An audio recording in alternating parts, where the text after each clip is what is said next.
Sabbath day healing. Our text today does not give us a portrait of the bent over woman that is mentioned in the text and that is found in the Gospel of Luke.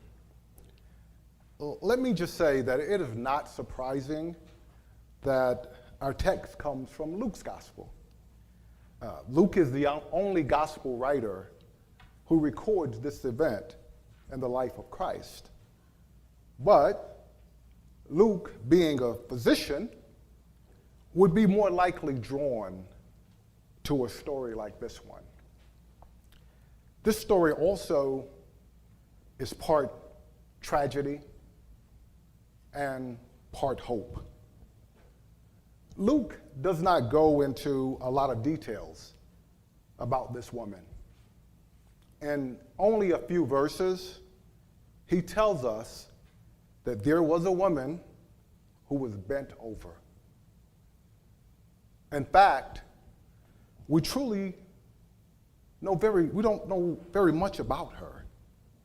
We do not know her name. We do not know about her family background, which is not uncommon in the first century. Women were often faceless, voiceless, and sometimes stripped of their fundamental humanity. We only know that she has had this bent over condition for 18 years, which implies or suggests to me that she was not always bent over. The implication is that she had not been born with this condition. Perhaps her ailment resulted from a calcium deficiency. I don't know. Perhaps her ailment was due to a spinal injury. Perhaps it is a latent genetic disorder. Or maybe it's an extreme case of osteoporosis. I don't know. We don't know. We don't know her situation with any certainty. The scriptures are silent about many areas of her life. We are simply told that a spirit has crippled her.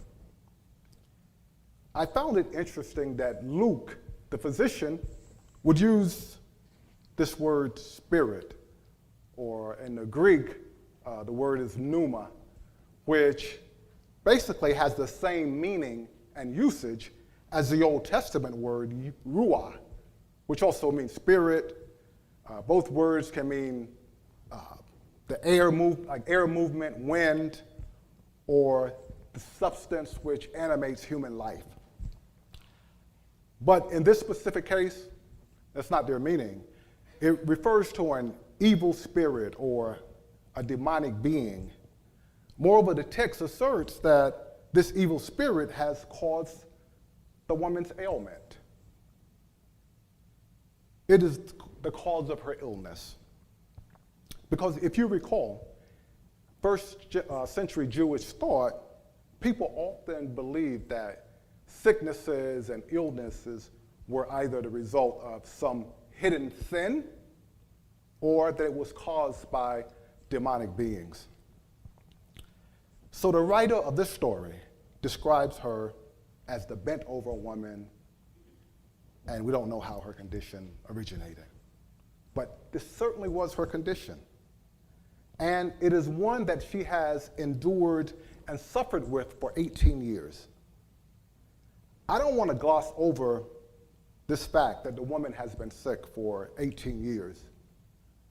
Because can you imagine being bent over, shoulders hunched, and neck bent for 18 years? Can you imagine living like that for such a long time? I often wonder, what if she could tell us her story in her own words? What would that sound like? What if she could give us the details of her ailment from her point of view, with her own words. Would she say that her worldview has been greatly restricted because of her ailment? Perhaps she would inform us that her eyes can only see items on the ground. She can't look up. Perhaps her life, her days are filled with only the sight of dirt, rocks, paths, and feet. There are no smiling faces or sparkling eyes in her world. Perhaps because of her condition, being bent over, she is also spared seeing the looks of pity and scorn from others. To complicate matters, her illness is seen to be a result of a curse or a consequence of some act of sin that she committed. The bottom line is that many people don't really want to be around her. Think about this, brothers and sisters. In the last 18 years, she has not been able to look up and see the dawning of a new day. She has not seen the sunrise and embrace the morning dew with its bright rays. At dusk, she can no longer see the moon slowly say goodnight as the moon begins its nightly watch. She is no longer able to take an evening stroll and gaze with wonder at the stars in their heavenly places. And sadly enough, she never really sees any faces. Although she probably hears the rude comments, the constant whispering, the random name calling, and the laughter. No, she doesn't see the faces, but perhaps she can hear the remarks. And I would imagine that you can probably tell a lot about a person, that she can probably tell a lot about a person by their feet, because she spends so much time looking downward. She probably knows people by their feet. I bet that she can even distinguish the wealthy by their feet. Perhaps she can tell by the soft, pliable leather of their sandals. Maybe the sandals of the wealthy have special design with careful attention to every detail. Perhaps. She could probably tell the sandals of the working class, which are probably crafted from a lesser quality of leather. And maybe there is nothing distinctive about the designs on their sandals. And those who are poor, she can probably spot right away because they do not have any sandals. Yes, I believe she could probably tell a lot about people by looking at their feet because she looks down so often. Maybe their feet even tell a story about the individual's life and lifestyle. I often wonder if this lady could guess a person's age by looking at their feet. Yet, in a way, her condition and therefore her presence often embarrass others. Yet, her presence is tolerated and endured.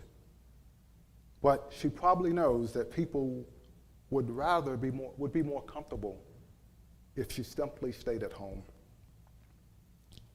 However, I submit to you that her condition has not compromised her faith or limited her belief in the God of Israel. She is still a devout Jew.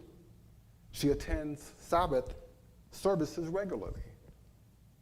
Her devotion to God, her faith, and her hometown church are the only things that make her life bearable. Even though she sits in the segregated section of the temple which is reserved for women. Even though she cannot read from the Holy Scriptures or engage in discussions with the rabbi, she still goes to the temple. She still goes to church. Because when she is in church, she feels the presence of the living God in a profound and meaningful way. When she is in church, she doesn't feel completely defined by her condition. Instead, she feels more connected to the God who created all people in God's own image and likeness. When she's in church, I bet she feels a deep sense of kinship with the God who is said to be nearer than our breaths and closer than our hands and feet. Occasionally, she probably feels a little diminished by her condition. She has probably experienced so much loss in her life. I can imagine lost relationships, lost ties to the community. But in church, she has peace.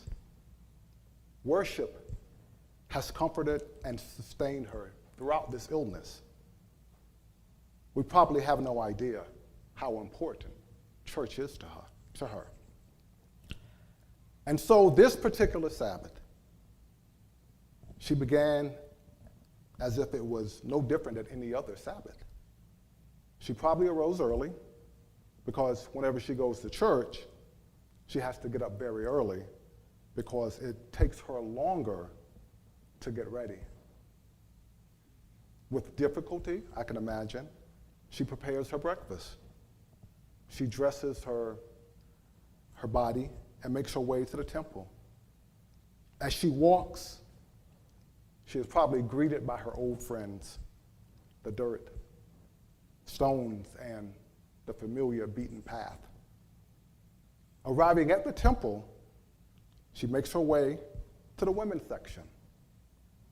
A visiting rabbi was preaching today. She later learned that his name is Jesus. His message and his manner fascinated her. The power and authority of his words were unlike any rabbi she had ever heard before. She was completely focused on Jesus' words. And then it happened. Jesus called her.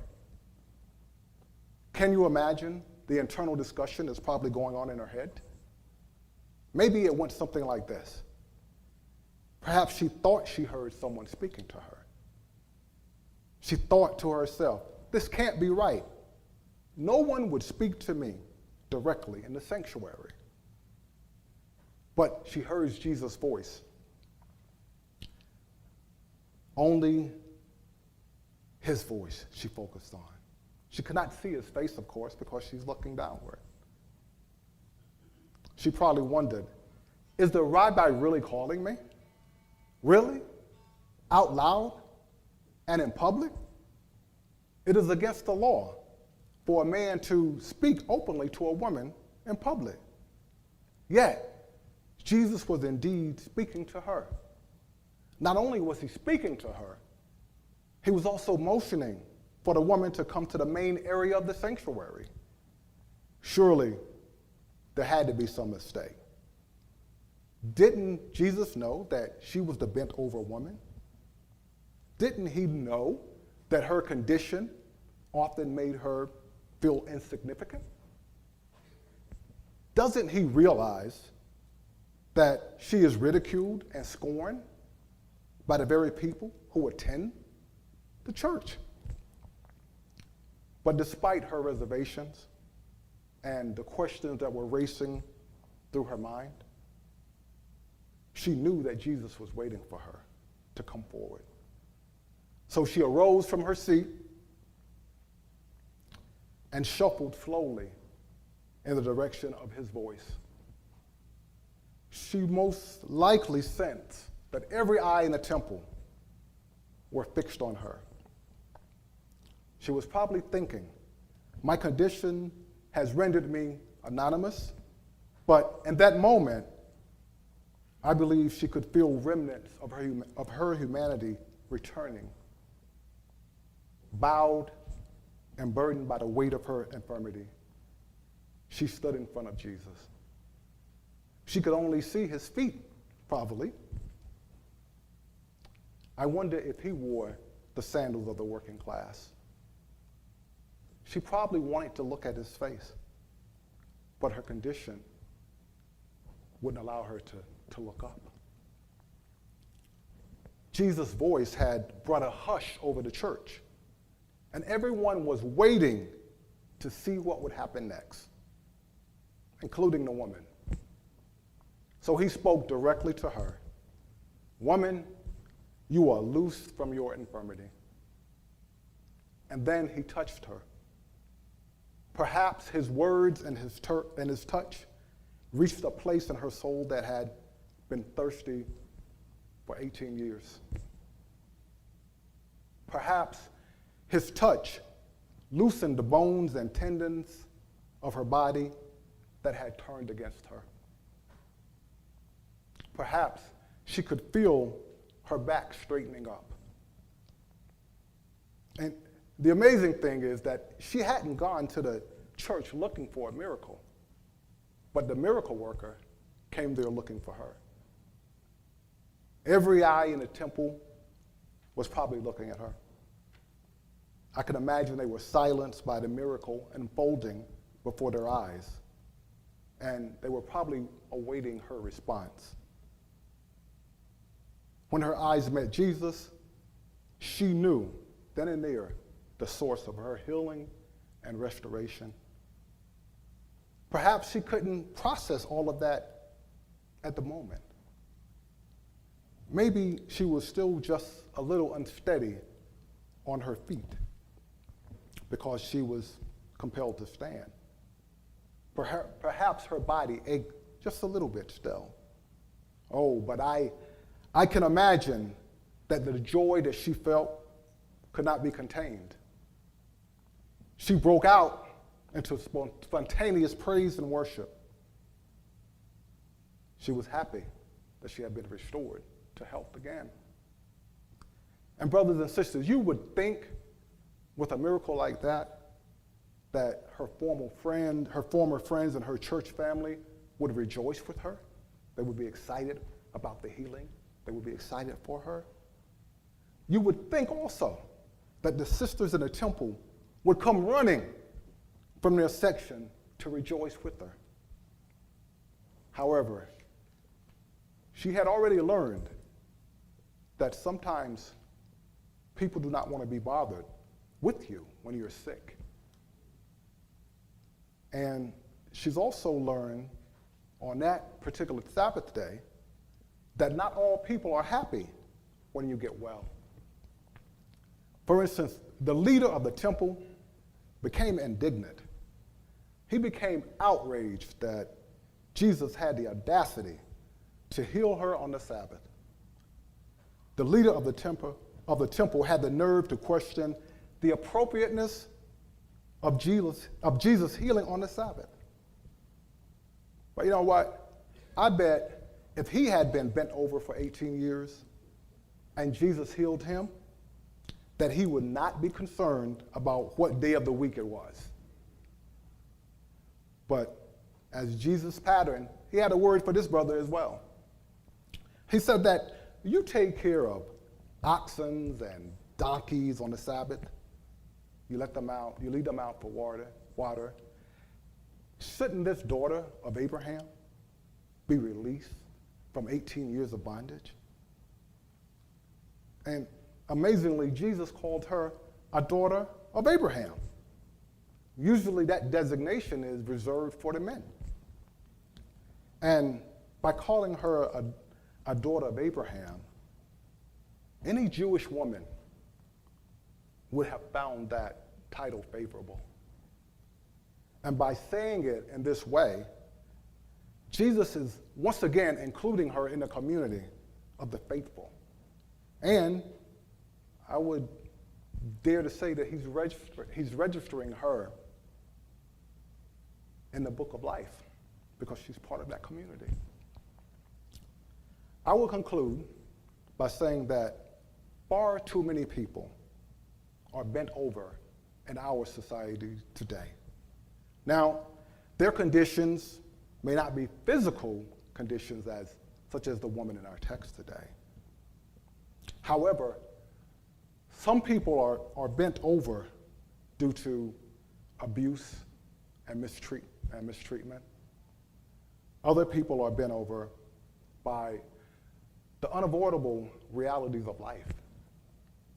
Many are bowed by circumstances they did not cause, nor do they deserve. Many people are bent over from the weight of low self-esteem.